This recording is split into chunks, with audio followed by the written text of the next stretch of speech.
चला तर मंडळी, आज बनवूयात मुलांच्या टिफिनसाठी लेमन राईस।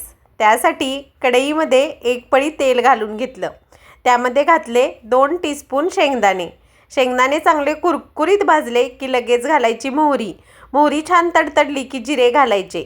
थोडासा हिंग घालायचा। हिंगामुळे टेस्ट खूप छान येते या राईसला। लगेच कढीपत्ता घालायचा। कढीपत्त्याची 5 ते 7 पानं। अद्रक लसूण थोडंसं कट करून घेतलेलं।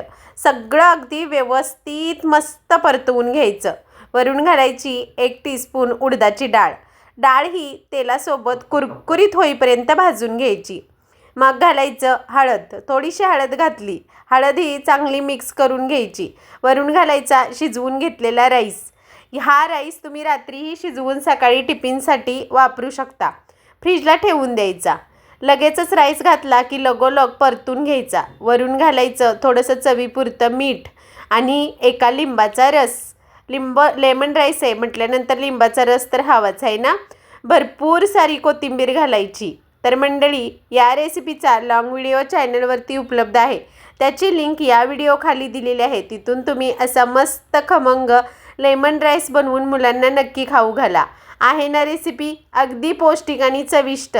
आवडली असेल तर लाईक शेअर सबस्क्राईब जरूर करा। भेटूयात नेक्स्ट व्हिडिओमध्ये। Bye bye.